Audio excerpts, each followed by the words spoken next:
बच्चों, अब हम आते हैं एक्सरसाइज 3.7 का क्वेश्चन 7 का थर्ड पार्ट। मैंने प्रीवियस वीडियो में मैंने फर्स्ट और सेकंड पार्ट आपको बताया था। अब हम करने जा रहे हैं उसे, ठीक है, third, fourth and fifth part. हालांकि फोर्थ पार्ट जो इक्वेशन है आप उसे चाहें तो छोड़ सकते हैं, उसे गिव अप कर दीजिए क्योंकि वो काफ़ी कॉम्प्लिकेटेड होगा। उसे क्रॉस मल्टीप्लिकेशन मेथड से करना ज़्यादा आसान होता है। तो उस तरीके के क्वेश्चंस के आने की संभावनाएं 99% नहीं होती है। तो उस क्वेश्चन को आप फोर्थ पार्ट को आप छोड़ सकते हो। और मैं आपको बता रहा हूँ क्वेश्चन 7 का थर्ड फिफ्थ पार्ट में कर रहा हूँ और फिर 8th पार्ट कर रहा हूँ, क्वेश्चन 8 का और क्वेश्चन 8। ठीक है बच्चों, तो चलिए let's start without wasting your precious time. 7 का third part, x upon a minus Y upon B is equal to 0 और सेकेंड इक्वेशन है ax plus B Y is equal to A square plus B square. इसे ठीक आप elimination से कर सकते हैं। अब देखिए बच्चों, इसमें प्रॉब्लम क्या है, इसमें ध्यान दीजिए कि ये अपॉन में है और ये लीनियर फॉर्म में है। तो क्या मैं इक्वेशन फर्स्ट को क्या लीनियर फॉर्म में बना सकता हूँ? बिल्कुल। Let us see how. Equation first को थोड़ा सा मैं चेंज कर देता हूँ लीनियर फॉर्म में, जिससे कि सॉल्व करना आसान हो जाए। तो ए और बी का एलसीएम कितना हो जाएगा बच्चों? A B, A cancel out हो जाएगा, तो इसकी वैल्यू आ जाएगी B x minus A Y. जब ये सिचुएशन हो तो इस तरीके से आप करने की कोशिश कीजिएगा। तो ये हो जाता है B x minus A Y is equal to 0 cross multiplication से। अब इसे हम इक्वेशन फर्स्ट ले लेते हैं, ठीक है, और इक्वेशन सेकेंड ऑलरेडी ये लीनियर फॉर्म में है तो इसे एज इट इज छोड़ देंगे। तो इसे लिखते हैं a x plus B Y is equal to A square plus B square. ठीक है बच्चों, अब इसे बड़ी आसानी से एलिमिनेशन मेथड से कर सकते हैं। इक्वेशन फर्स्ट को आप a से इंटू कीजिए और इक्वेशन सेकेंड को b से, जिससे कि x का कोफिशिएंट सेम हो जाए। तो ये आ जाता है हमारा a b x minus a square y is equal to 0, a b x plus B square y is equal to b into a square plus B square. अब दोनों इक्वेशन को सब्ट्रैक्ट कर देते हैं। A b x cancel out, ये हो जाएगा minus a square minus b square, bracket में क्लोज करते हैं तो साइन चेंज होगा और ये आ जाएगा आपका 0 minus b into a square plus B square. इसकी वैल्यू क्या आ जाएगी? Minus b a square plus B square, a square plus B square cancel out हो जाएंगे, minus minus cancel out, y की वैल्यू आ जाएगी b। अब y की वैल्यू को दोनों इक्वेशन में से किसी भी इक्वेशन में आप सब्स्टिट्यूट कीजिए तो x की वैल्यू आएगी। आई होप x की वैल्यू क्या आएगी? a। ठीक है बच्चों, ओके। हाँ तो बच्चों अब हम आते हैं एक्सरसाइज 3.7 का क्वेश्चन 7 का आखिरी पार्ट है क्वेश्चन के, जो एग्जाम के पॉइंट ऑफ व्यू से भी काफ़ी इंपॉर्टेंट हो सकता है। इस तरीके के क्वेश्चंस में दरअसल होता क्या है, जहाँ भी बड़ी बड़ी वैल्यूज हों, आप कहीं ये सोचेंगे कि इसे मैं एलिमिनेशन मेथड से करने की कोशिश करूं या सब्स्टिट्यूशन मेथड से करने की कोशिश करूं, तो आप बिल्कुल कंफ्यूज हो जाएंगे। क्यों? क्योंकि इसमें मल्टीप्लिकेशन का केस है। 378 से इसको मल्टीप्लाई करते हैं, फिर 152 से इसे मल्टीप्लाई करेंगे, तो होगा क्या कि एक तो इसका प्रोडक्ट काफ़ी बड़ा होगा, ठीक है, और फाइनली आप बिल्कुल फंस जाएंगे, आंसर नहीं आ पाएगा सही और काफ़ी टाइम भी लग जाएगा मल्टीप्लिकेशन करने में। तो इस सिचुएशन को सॉल्व करने के लिए जब कभी भी इस तरीके के क्वेश्चंस हो एग्ज़ाम में, स्कूल के एग्जामिनेशन में या एनी अदर रेफरेंस बुक, तो इस तरीके के क्वेश्चन को आप बिल्कुल ट्रिक का यूज़ कीजिए। इसमें आपको सिर्फ क्या करना है? ऑब्जर्व करना है। क्या ऑब्जर्व करना है? ऑब्जर्व करना है कि इस इक्वेशंस को एक बार क्या कीजिए, एक बार ऐड कीजिए। और जब कभी भी इस तरीके के इक्वेशंस हों तो आपको करना क्या है? दोनों इक्वेशन को एक बार आप ऐड कीजिए और एक बार सब्ट्रैक्ट। ठीक है, तो सबसे पहले मैं लिख रहा हूं यहां पर adding equation first and second. ठीक है, तो मैं इसे ऐड कर रहा हूं। तो ऐड करने में देखिए साइन तो चेंज होगा नहीं, छोटे से बड़े को माइनस करते हैं तो ये होगा माइनस, माइनस करेंगे तो ये आ जाएगा -226। ठीक है बच्चों, अब देखिए इसमें भी साइन चेंज होगा नहीं, छोटे में से बड़े को माइनस करेंगे तो इसकी वैल्यू कितनी आ जाएगी, बड़े डिजिट का साइन, 8 में से 2 गया 6, यानी ये भी 226y होगा। ठीक है, एडिंग और सब्ट्रैक्टिंग करने के बाद जो इक्वेशन बनेगा वो बिल्कुल सिंपल सा इक्वेशन बनेगा। देखिए,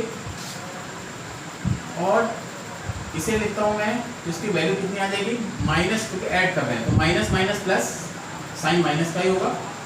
तो ऐड करने के बाद जो रिजल्ट आता है 4 और 4 8, यह आ जाएगा 7 678। ठीक है बच्चों, चलिए अब इसमें क्या करते हैं, माइनस 226 कॉमन ले लेते हैं। यह आ जाएगा माइनस एक्स, ब्रैकेट के अंदर साइन चेंज होगा, माइनस 678, माइनस और minus will get cancel out, और 226 को आप 678 के नीचे लिख दीजिए। तो यह आ जाएगा x plus Y is equal to 678 upon 226 3। तो आप देखिए हमारा जो इक्वेशन बना, इक्वेशन थर्ड, वो कितना सिंपल सा इक्वेशन बन गया, आप देख सकते हैं। ठीक है, तो एक बार मैंने क्या करा, दोनों इक्वेशन को ऐड करा। अब क्या करते हैं, इसे सब्ट्रैक्ट करते हैं। तो लिखेंगे सब्ट्रैक्टिंग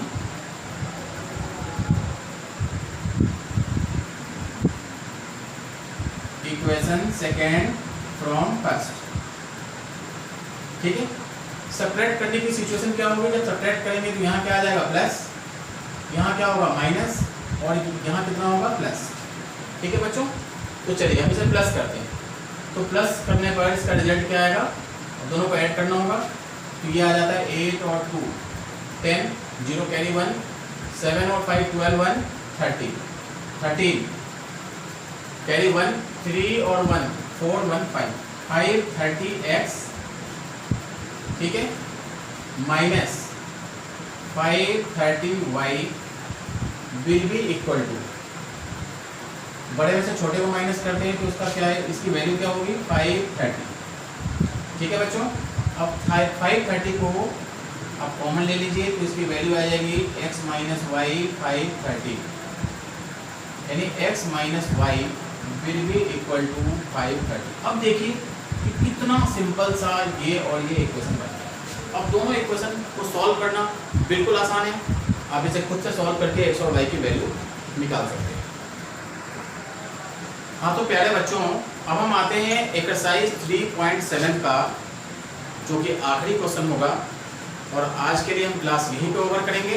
तो इस क्वेश्चन में दरअसल करना क्या है, आपने क्लास 9th में सर्कल चैप्टर में आपने पढ़ा था कि अपोजिट एंगल्स, यानी sum of 2 opposite angles of a cyclic quadrilateral is 180 degree. Same वही कंसेप्ट इस क्वेश्चन में हमें अप्लाई करना होगा।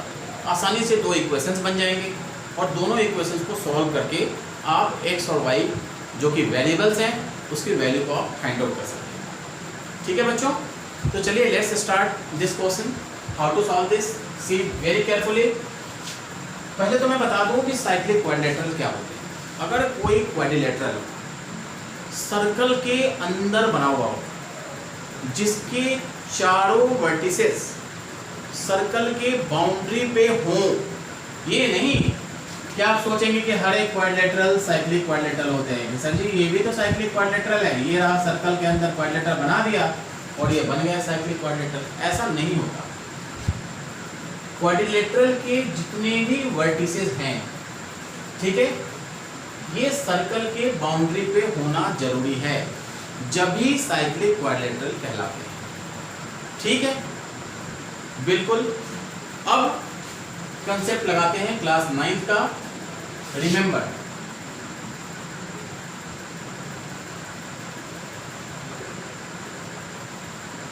The sum of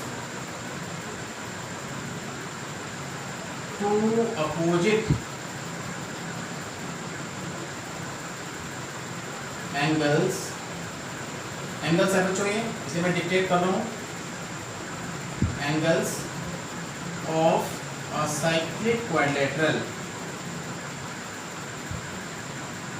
is 180 degree. अब देखिए अपोजिट एंगल्स क्या होते हैं, एंगल ए और एंगल सी, यानी angle a plus angle c is equal to 180 degree. ए क्या है बच्चों, 4y प्लस 20, ठीक है। सी की वैल्यू क्या है -4x इज इक्वल टू 180। तो 4y minus 4x will be equal to 180 minus 20। ठीक है, 4y minus 4x will be equal to कितना होगा 160। 4 कॉमन ले लेते हैं तो इसकी वैल्यू आ जाएगी y minus X will be equal to 40। यह आपका इक्वेशन फर्स्ट। ठीक इसी तरीके से हमें करना क्या है, b और d,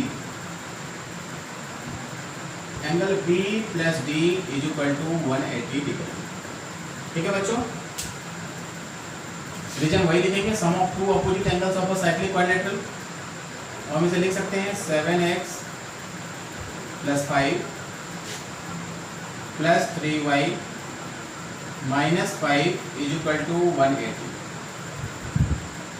7x plus 3y plus minus will get cancel out, it will be equal to 180। अब हमारे पास दो इक्वेशंस हैं, दोनों इक्वेशंस को आप आसानी से किसी भी मेथड से, एलिमिनेशन मेथड से आप सॉल्व करके आप x और y की वैल्यू फाइंड आउट कर सकते हैं। ठीक है बच्चों, तो आई होप कि आपको समझ में आ गया होगा।